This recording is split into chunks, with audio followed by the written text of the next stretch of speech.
Bonjour tout le monde! J'espère que vous allez bien. Bon mercredi, bon milieu de semaine en cette super journée ensoleillée qui va bien fitter avec mon thème du live de ce soir. Alors, je voulais vous parler ce soir de l'activité physique pendant la saison estivale.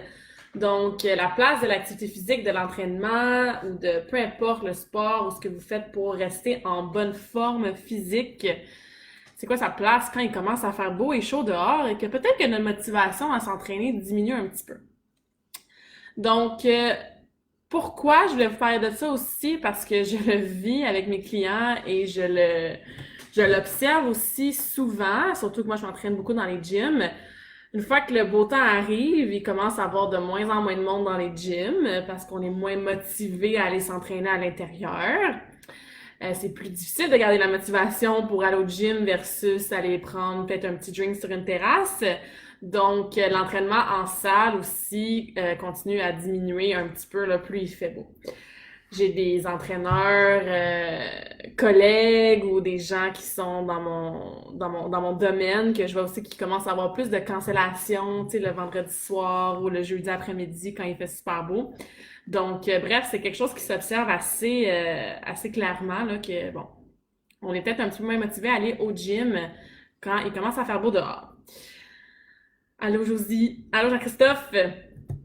Donc, ça, c'est une première observation. Deuxième observation aussi, j'ai des clients qui me disent, ah, tu sais, moi, aller dans mon sous-sol, dans mon salon, durant l'été, pour m'entraîner, faire mon programme maison, même si c'est pas très long, ça me motive pas bien bien.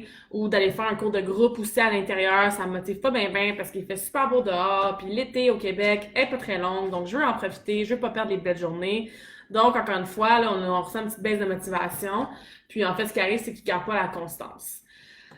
Ce qui est important de savoir, c'est que l'entraînement peut toujours s'ajuster. Là, je vous parle vraiment de rester actif de façon constante et régulière. Je parle pas de la performance physique de haut niveau ou même pas de haut niveau, mais avec des objectifs précis de performance physique ou de sport en tant que tel ou de, par exemple, tu veux faire une compétition de fitness, t'as pas vraiment le choix d'aller dans un gym pour faire ta musculation, là. On parle vraiment de je veux être en forme, je veux garder mes habitudes pour être actif, je veux continuer à prendre soin de ma santé, je veux améliorer ma condition physique aussi. Donc, quand l'été arrive, puis qu'on sent que notre motivation baisse parce qu'il fait beau dehors, qu'on veut pas perdre notre temps dans un gym, il y a d'autres façons de s'entraîner, il y a d'autres façons de continuer à développer notre habitude ou à conserver notre habitude. Et comme je le dis toujours, c'est la constance qui est importante. Fait que si vous travaillez fort tout l'hiver, le printemps, l'automne, pour développer votre habitude, pour vous entraîner, peu importe la façon de vous entraîner, et là, bam, vous faites pas rien pendant 2, 3 mois durant l'été parce qu'il fait beau dehors, ben votre constance est un petit peu altérée. Donc, c'est important de continuer à bouger même l'été. Et mon but, en fait, c'est de vous expliquer qu'on peut ajuster votre entraînement et quand même avoir des super bons bénéfices quand même. Donc, si vous êtes du genre à pas vouloir vous enfermer à l'intérieur ou au gym parce qu'il fait beau dehors, eh bien, je vais vous donner des trucs pour aller chercher un ajustement et une constance et une habitude et un peu de variété dans votre entraînement aussi. Fait que premièrement, encore une fois, on parle de bouger pour la santé. Donc, on peut facilement penser à des activités physiques et sortir un petit peu du moule. Je fais un entraînement, j'ai mes 6, 8 exercices de muscu à faire, mes 3, 4 séries, etc. Fait qu'on veut vraiment bouger. On parle premièrement des exercices qui sont plus à composante cardiovasculaire, donc pour travailler évidemment notre cardio, notre endurance physique et tout ça. Bonjour Chantal. Puis, ça, c'est assez facile à trouver, à faire dehors. En fait, que la plupart des gens aiment beaucoup mieux faire leurs exercices de cardio dehors qu'à l'intérieur dans un gym. Donc, on peut penser à tout ce qui est marche et course. On le voit de plus en plus dans les rues. Les gens commencent à courir dehors. C'est génial. Du vélo aussi, qui est un excellent exercice pour ton cardio. Canot, kayak, donc si vous êtes des gens qui aiment tout ce qui est plus haut, allez faire du canot, allez faire du kayak, allez faire du stand-up paddle, allez juste nager tout simplement. Donc, il y a moyen aussi de s'entraîner, puis de bouger, puis d'être actif en utilisant l'eau, le petit lac en arrière de chez toi, ou ta piscine, ou n'importe quoi. Et aussi, un de mes préférés, c'est d'aller marcher en montagne, donc faire du trekking ou du hiking. Excellent pour prendre l'air, premièrement, développer tes capacités cardiovasculaires, mais aussi musculaires aussi.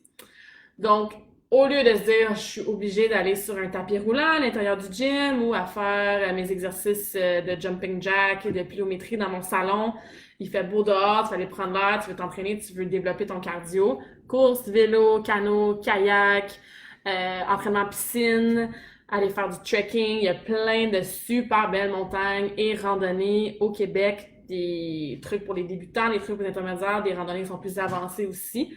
Donc, encore une fois, il y a moyen de ne pas se dire je fais pas de cardio de l'été parce que ça ne me tente pas de faire mon cardio dans un gym et de juste sortir dehors et de le faire dehors. Puis souvent aussi, ce qui est le fun, c'est qu'on n'est pas obligé d'avoir un entraînement qui est super programmé et détaillé. Exemple, je fais mon entraînement, mon HIIT, donc High Intensity Interval Training, puis je vais faire 1 minute de course, 30 secondes de marche, 1 minute de course, 30 secondes de marche. Souvent, il va vraiment plus à notre rythme parce que on profite du plein air, on profite de la nature, on profite de l'énergie du soleil et tout ça. Fait qu'on se rend compte que, hey, au lieu d'aller prendre une marche sur mon tapis roulant, puis après 20 minutes, je suis tannée, ben finalement, j'ai marché 1 heure parce que j'étais bien, j'étais en forêt, ça m'a fait du bien. Fait qu'au contraire, des fois, on pense que d'amener notre entraînement dehors, ça va un peu contrer ce qu'on fait dans le gym ou ce qu'on fait à la maison sur nos machines avec notre équipement. Mais souvent, on se rend compte que finalement, on en fait plus. Fait que c'est génial et ça peut conserver des bénéfices. Donc ça, c'est plus que ce qui est entraînement cardiovasculaire. Si vous faites un entraînement plus en résistance musculation, entraînement musculaire, et j'espère que vous le faites, donc c'est aussi, et sinon pas plus important que l'entraînement cardio. Ça aussi, il y a différentes façons de pouvoir l'amener à l'extérieur et de continuer à profiter de l'été et de pas s'enfermer dans des gyms.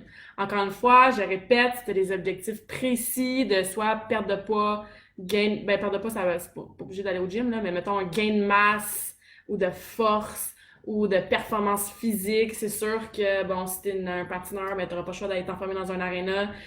Si t'es un haltérophile ou tu fais du powerlifting, t'auras pas le choix d'être enfermé dans un gym, là. Mais là, je parle vraiment pour les gens, monsieur, madame, tout le monde, qui font un entraînement de façon constante et régulière, 3-4 fois par semaine, juste pour bouger, être actif puis conserver leur santé. Donc, pour la musculation, c'est un peu la même chose. Les parcs sont un excellent endroit pour s'entraîner. Puis encore une fois, je le répète toujours, on n'a pas besoin de grand-chose pour faire beaucoup de choses. Donc, je suis pas en train de dire que tu ouvres ta valise d'auto, t'amènes ton gros ballon dedans, tous tes poids, tes élastiques et tout ça. Tu peux évidemment t'amener un petit peu de matériel ou si tu veux t'entraîner dans ta cour parce que tu as l'espace, tu peux sortir du matériel dehors. Moi, des fois, je faisais ça l'été. Je sortais mon tapis, mon medicine ball, mes élastiques. Évidemment, moi, j'ai plus de matériel aussi, mais j'avais pas besoin de grand-chose pour me faire un training qui était intense puis qui allait m'amener des résultats. Donc, soit aller dans un parc ou soit sortir dans sa cour, utiliser le poids de son propre corps pour se faire des exercices de musculation ou d'amener, si vous avez de l'équipement à la maison, un élastique, un petit ballon médicinal, ça se transporte bien aussi. Un tapis de yoga, n'importe quoi. Dans les parcs, utiliser des chaises. Il y a souvent des blocs aussi, donc ça peut servir de step pour faire des exercices dessus. Souvent dans les espèces de jeux là, pour enfants, ben, il y a plein de trucs auxquels tu peux t'accrocher, faire des tirades, te laisser suspendre, faire des abdos. Fait que il y a une façon de s'entraîner de façon musculaire sans être dans un gym. Donc, au parc ou dans ta cour et tu utilises le poids du corps ou tu sors de ton sous-sol ou de ton salon un petit peu d'équipement. Donc, c'est juste de penser un petit peu outside of the box, tu sais, de voir que ce que tu fais dans le gym ou dans ton gym maison, peu importe, peut être transférable dehors. Comme ça, tu peux quand même profiter des belles journées puis continuer à t'entraîner puis à garder tes gains et ta constance. Entraînement en piscine, j'en ai parlé un petit peu pour ce qui est de l'entraînement cardiovasculaire. Donc, évidemment, soit faire des longueurs ou tout ça. Il y a plein d'exercices aussi de style plus musculaire que vous pouvez faire avec une piscine ou dans la piscine, évidemment. Donc, pensez à, tu sais, quand on se lève sur le bord de la piscine, puis on essaie de faire des petits push-ups ou des dips. C'est un exemple parmi tant d'autres. Il y a plein d'autres exercices que vous pouvez faire. Donc, vous pouvez vous entraîner dans votre piscine aussi. Encore mieux, quand il fait chaud, tout ça, ben, ça fait du bien puis c'est rafraîchissant aussi dans la piscine.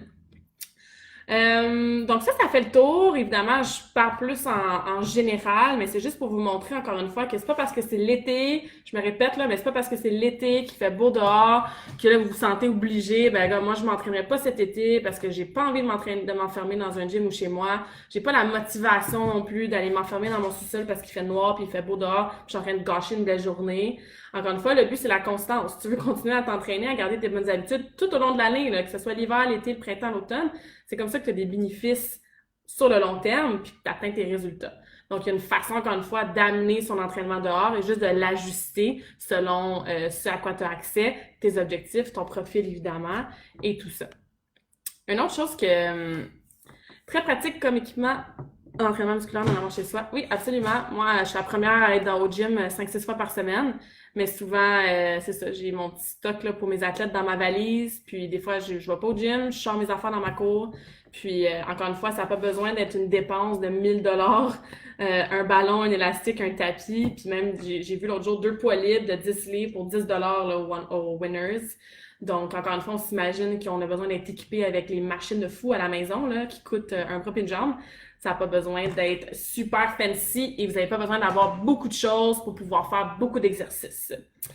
Donc voilà, le dernier petit point que je voulais vous amener aussi, c'est que là, c'est le mois de mai, je parle avec mes clients, puis les gens sont comme « Ah ouais, je me suis pas entraînée en fin de semaine parce que j'ai travaillé sur mon patio, ou j'ai fait mon jardinage, ou on vient de refaire mon deck pour la piscine, ou j'ai sorti justement mes trucs là, pour l'été. Puis j'étais vraiment fatiguée, j'ai travaillé physiquement, transporté de la roche, blablabla, peu importe. Donc, 2 points que je veux vous apporter sur cette espèce de phénomène-là, parce que c'est le mois de mai, je pense que tout le monde travaille un petit peu sur son terrain. Premièrement, oui, ça compte pour une activité physique. Tu sais, si tu es en train de transporter des gros sacs de terre parce que tu refais ton paysagement, puis tu es en train de planter des fleurs ou quoi que ce soit, ben je veux dire, c'est une résistance, hein, le sac de sable, le sac de terre. Je sais pas, moi, si tu es en train de construire un deck, ben n'importe quoi, encore une fois, juste l'action là, de bouger durant ta journée, de marcher, de transporter des choses, de t'accroupir, de te relever, de monter. Il y a personne qui travaille sur son terrain pendant quelques heures puis qui est pas un peu fatigué à la fin. Donc, oui, jardinage, même chose. Tu es en une espèce de position squat là, toute la journée. Donc oui, les gens se sentent un peu mal, ah, je me suis pas entraînée, mais j'ai fait ça. Ben, c'est parfait, puis c'est tant mieux. Je veux dire, encore une fois, si votre objectif, c'est vraiment plus général, d'être en forme, peut-être de perdre un peu de poids, mais juste d'être en santé, de retarder votre processus de vieillissement, mais pourquoi on s'entraîne dans les gyms? Pourquoi on s'entraîne à la maison? C'est pour être capable de faire les activités quotidiennes de la journée, de l'année ou peu importe, de façon plus facile, qui fait en sorte que ben le lendemain, t'as pas mal aux jambes, pas capable de te lever de ton lit parce que t'as fait du jardinage toute la journée la veille, ou que t'as pas une espèce de gros mal d'épaule parce que, je sais pas moi, donner des coups de marteau pendant une couple d'heures, ben ton épaule est pas assez endurante pour le prendre. Donc, mon deuxième point, c'est vous pouvez utiliser ce genre d'activité-là, jardinage, travailler sur votre terrain, construire un nouveau patio, n'importe quoi qui est physique. Même tourne le gazon, des fois, quand ça fait un petit bout qu'on l'a pas fait, puis on a un grand terrain, ça travaille notre cardio. Utiliser ce genre d'activité-là de la vie quotidienne pour avoir une espèce de réalisation de ah ben finalement, je suis en forme, tu sais, mon entraînement que je fais durant l'hiver ou durant l'automne, le printemps, ben ça m'aide parce que ah ben, je suis un peu raquée, mais finalement j'ai moins mal que l'année passée, tu sais. Ou je finis ma journée, puis je suis comme ah ben je suis un peu fatiguée, mais ça a bien été, mon Dieu, ça fait 8 heures que je travaille, puis je suis pas en train de mourir, affamée, déshydratée, plus d'énergie, j'ai envie de dormir là, tu sais. Donc ça c'est une autre façon aussi de voir où est-ce que votre condition physique est rendue. Évidemment, je peux pas, c'est pas une cause à conséquence, là. Je peux pas savoir l'effort que vous donnez quand vous faites votre paysagement ou peu importe dans votre cours. Mais souvent, les gens qui sont moins en forme, ben, premièrement, le lendemain, ils vont être beaucoup plus raqués parce que musculairement, ils sont pas habitués de travailler de cette façon-là. Ils vont avoir besoin de prendre plus de pauses durant la journée. Des fois, ils peuvent peut-être avoir des étourdissements durant la journée aussi parce que l'effort physique est demandant ou tout simplement, ils finissent leur journée puis ils sont crevés. Oui, c'est exigeant ce genre de journée-là, mais si vous avez un minimum de conditions physiques, cardiovasculaires et musculaires, ben ce genre de journée-là se fait beaucoup mieux. Et ça compte comme une activité physique et ça compte dans, tu sais, comme amener des bénéfices pour votre santé. Donc, moi, je suis super contente. Justement, cette semaine, je parlais à plein de mes clients, puis ils me disaient « Ah, ben non, c'est vrai, j'ai été pas mal moins raquée que l'année passée. » Ou « Non, ça a bien été, j'ai fait mon samedi, dimanche au complet, puis j'avais de l'énergie. » Puis c'est pour ça qu'on s'entraîne, c'est pour ça qu'on prend soin de notre santé, c'est pour ça qu'on veut se renforcer au niveau musculaire, c'est pour ça qu'on travaille notre cardio, qu'on travaille notre capacité à faire l'effort, tu sais, c'est oui pour avoir des objectifs peut-être de perte de poids ou d'avoir plus de muscles ou des performances au niveau plus sportif, mais c'est surtout pour ça, pour être en bonne santé, puis vieillir le plus lentement possible, puis être capable de faire n'importe quoi dans ta journée avec de l'énergie. sans mourir ou avoir mal partout, ou te blesser aussi, ou être super fatigué, puis finalement ça prend une semaine à t'en remettre. Donc voilà, c'est un petit peu ça que je voulais vous parler ce soir parce que, encore une fois, je l'observe, puis là je l'observe surtout depuis les dernières semaines parce qu'il commence à faire beau. C'est pas parce qu'il fait beau dehors que votre entraînement doit prendre le bord. Au contraire, ajustez-le, sortez-le dehors, vous allez avoir encore plus de bénéfices, vous allez prendre l'air, vous allez être en nature et tout ça. Que ça soit cardiovasculaire ou musculaire, il y a une façon de avoir des entraînements qui sont bénéfiques en étant à l'extérieur, en changeant aussi le mal de place, en essayant quelque chose de nouveau. Inscrivez-vous à un cours de cardio plein air ou un cours d'aérobie en piscine, n'importe quoi. Ou si vous aimez mieux vous entraîner toute seule, ben faites-vous faire un programme d'entraînement. Moi, j'ai des clients, ils ont un programme hôtel. Quand ils voyagent, ils ont un programme gym quand c'est l'hiver puis ils vont au gym. Ils ont un programme piscine parce que ben l'été, ils veulent pas s'entraîner dans leur sol, ils veulent aller s'entraîner dans leur piscine. Fait qu'il y a moyen de moyenner. Il y a moyen d'ajuster son entraînement pour continuer à avoir des bénéfices, comme je disais, et surtout pour garder la constance tout au long de l'année. Donc, je me répète un peu, mais c'est vraiment les points que je voulais vous dire. Évidemment, si tu as besoin d'un programme d'entraînement ou si tu t'entraînes déjà dans un gym ou à la maison, puis que là, ça te donne le goût d'essayer ça, de t'entraîner dehors ou dans ta piscine ou d'avoir un programme cardio, mettons, sur vélo, fais-moi signe. Mon coaching en entraînement, c'est idéal pour toi parce que j'individualise tout. Fait que il y a personne qui a le même programme. Chaque programme, je le fais from scratch. Je tiens compte de ton profil, évidemment, tes objectifs, ton bilan de santé, tes intérêts aussi, ce à quoi tu as accès. J'ai des clients qui ont zéro équipement, on arrive quand même à faire quelque chose de vraiment cool qui amène les résultats. Puis comme je te dis, si tu as besoin d'aide pour transférer ton programme gym intérieur ou gym maison à quelque chose de dehors pour que tu puisses profiter de l'été qui est si court là, au Québec, envoie-moi un message. On peut faire une petite consultation puis regarder qu'est-ce qui serait bon pour pouvoir t'aider pour ton entraînement estival. Donc voilà, comme d'habitude, si vous avez des questions, laissez-moi savoir, ça me fait toujours plaisir. La semaine prochaine, je vais être à Hawaï. Donc, j'espère pouvoir faire un live de là-bas. Je sais pas encore quel jour, avec le décalage et tout ça, puis avec le volcan, il risque d'arriver plein de péripéties. Donc, je vais essayer de vous reparler pour faire un live de là-bas, pour garder l'habitude d'en faire un à chaque semaine. Puis, j'ai toujours accès à mes messages et tout ça. Donc, si vous avez des questions sur n'importe quoi, même pendant que je suis partie, je suis toujours disponible. Donc, faites-moi signe, ça va me faire plaisir. Puis, bon été. Si, bon début d'été, en fait, c'est ce que je devrais dire, parce que bon, l'été est pas officiellement commencé, mais comme il fait soleil, puis moi je suis vraiment contente qu'il fasse soleil, là, ça amène du positif et de l'énergie. Donc, je vous laisse là-dessus. Bonne fin de soirée, puis n'hésitez jamais si vous avez des questions. Salut!